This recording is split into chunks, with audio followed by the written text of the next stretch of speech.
Hey team, Hamish here from Automotech, and in this video we're going to be going over a basic intro to the 550 EPOS. So I've got a lineup here just to give you a comparison of where the EPOS sits on the market and in Husqvarna Automower lineup. So we've got the 450 here, and the next model up here we've got the 550, which is a wire version. A lot of people aren't familiar with the wire version so much, but this has been a very popular model before the 550 EPOS. The wired version was originally designed to do like a club sport system where you could run up to 3 different mowers set up in the right configuration on the same loop. Basically, in short, each mower would return to the base station, like A station, and then B and C mower would taxi to from that locator point to the next 2 charge plates. So that's where the 550 was originally sort of designed for, that commercial area and wired. The evolution of that is the 550 EPOS. And EPOS meaning exact positioning operating system. So that took away the need for wire and added a reference station using the technology called real-time kinematics, which is known as RTK in short. YouTube that on RTK. How that works on other YouTube channels, I explain that really, really well. But basically, it communicates with the GPS, the same GPS satellites that the mower's receiving. This is receiving on top of your roof or on a high elevated area above your roof line, and this is giving the mower correction data on a fixed point to take the inconsistencies out of GPS to give it 2 to 3 centimeter accuracy, which is awesome. There still is place in the market for these 2 models, so I prefer the 450 over the 550, but the 550 is designed without the keypad and in a more commercial scene. But we're not talking about these 2 models too much, it's sort of just giving you that comparison between them. A lot of people aren't familiar that there was a 550, the straight one, so there is some confusion sometimes when people talk 550s and they think it's the EPOS one and it's a wired version. But going back to there will still be a home for these 2 models outside of, because of the need for wire, because when the view of the sky gets less than 90%, say you're under the canopy of a tree, if that canopy of the tree is more than 4 meters, Husqvarna is saying around 4 meters, and I find that pretty accurate, depending on how dense the tree. But the tree, to be honest, doesn't need to be excessively dense, because I have tested it and run it under some trees through winter and stuff like that, and you can see a lot of the sky, but it's not picking up that GPS. It's on and off between getting it and not getting it on the EPOS. So, but in some I know that would be an area that just wouldn't work because the foliage would come out. So when you do have a lot of tree cover and a lot of tight buildings with trees really close to the building, you're going to be obstructing the sky a lot. That's when you're going to still need, in those certain installs, you'll still need wire. So going forward, there's going to be a place for these models still. But the 550 EPOS, what we're talking about today, that's really the top of the fleet, and it's sort of the talking point of Husqvarna Automowers mostly at the moment, because in recent months systematic mowing has come out in this, which means you can stripe, you can triangle, you can checkerboard, you can also choose which angle on every area you want those stripes to run. So you could choose one day you want them to run this way, and then the next day you can get it to stripe the opposite way. And you can also set up those stripes so it's more efficient for the mower, so it'll get longer runs before it has to turn around and start a next run again. So since systematic mowing come out, that's when this unit's really kicked into gear, because not only was it significant that systematic mowing kicked in, that also made the unit 50% more efficient. So all 3 of these were rated up to 5,000 square meters. That systematic mowing pushed the 550 EPOS up to 10,000 square meters. If you do look up specs online, you will see it's rated up to 15,000 square meters. I haven't really seen an example of a mower operating at that. That's probably one cut sort of roughly every 3 days, because you're talking about a big area. You need really open spaces or something like that, and a cut that's not getting as regular. So you better are to stick around the idea of that 10,000 square meters, in my opinion, for a really large open area. But in general areas with complexity, you're going to be looking on average safely want to be putting this mower up to 7,500 square metres. Every install is a little bit different, but generally we look at putting this up to something on a 7,500 square metre of lawn area. The other bonuses around this over the wire is you can always adjust the wire. In a basic install, you're looking at setting up your charge plate. From there, you would set up the reference station. The reference station will give you a solid green light. From there, that means it's locked into its position and it's gained all the satellites and it's fully operating.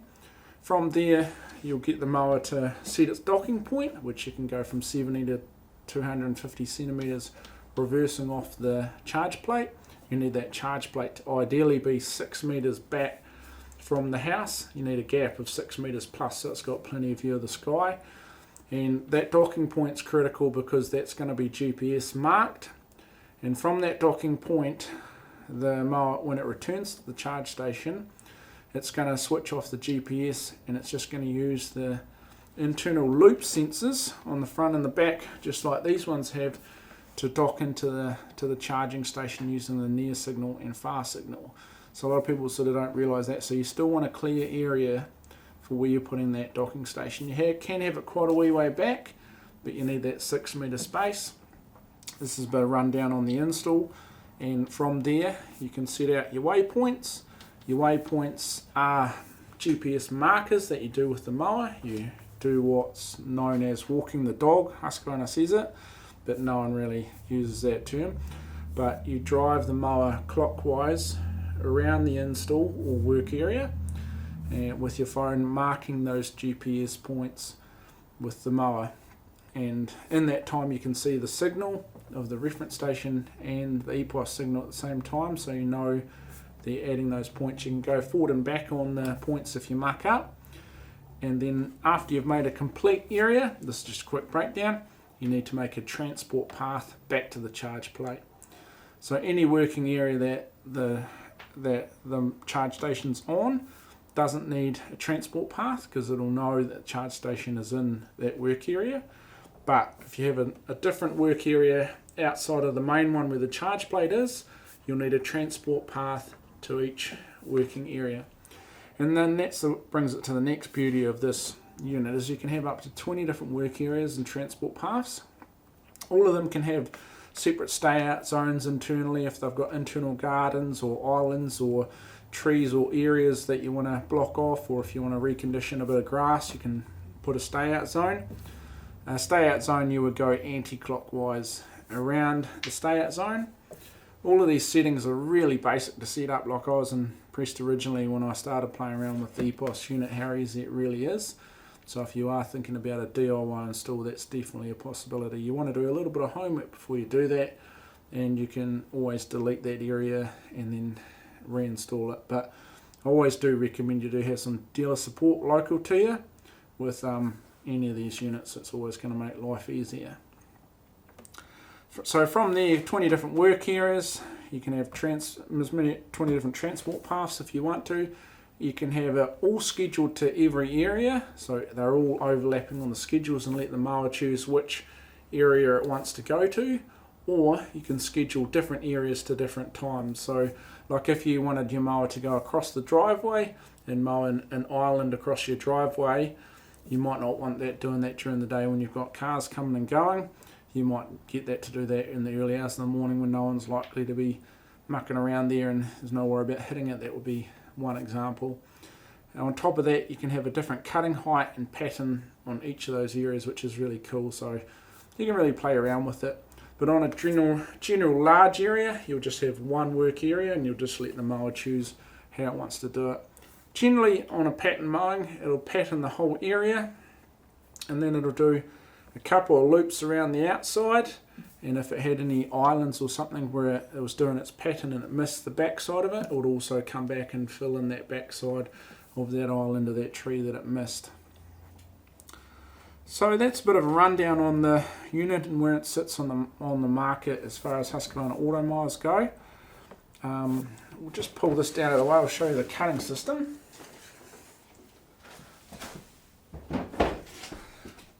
Recently Husqvarna's moved from the 3-blade system on this to a 5-blade system. I'll just show you because some people are curious to see what that looks like. When this model originally came out, it didn't have the ability to systematic mow, which means it was random pattern mowing like all of the other mowers, which is a good system, but the systematic mowing pushed that up to more efficient use, which meant it would also often not go over the same bit of grass a couple of times in the grass, as it can get a little bit longer. So that's where they added an additional couple of blades so it won't miss any and have a cleaner cut. I found that this does do a really good job. On top of that, what assists this is I've got the cutting motor speed set to 2,700 RPM, where your standard 450 is set to 2,300 RPM. So it's a real bit more of a hum when you are standing next to it, you really will notice, and it's flicking grass out a little bit more than a 450 would, for example. So that's one plus side there. So you've got your basic skid plate that operates on the top here, just like all your other cutting systems. That's got an independent bearing there where the skid plate's located, and your razor blades that flick around. This is all common knowledge on Husqvarna auto mowers, but if you haven't seen a cutting system like this before, that's what that's all about.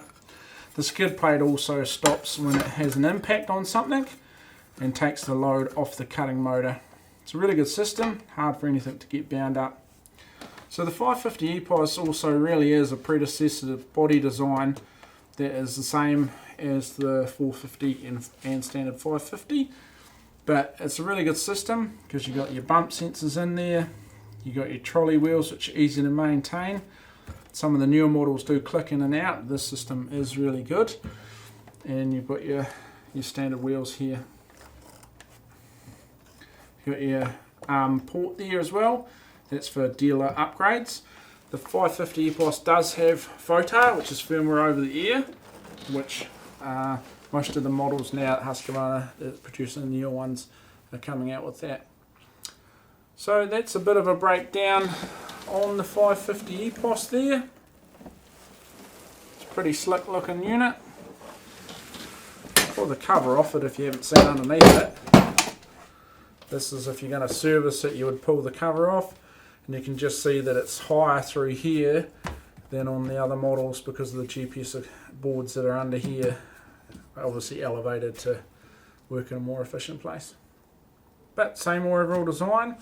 Got your bump sensor here and here, your lift sensors at your front, your upper and lower chassis, your rear handles, and it's a proven design. That's why Husqvarna are stuck with it and put it into the 550 EPOS.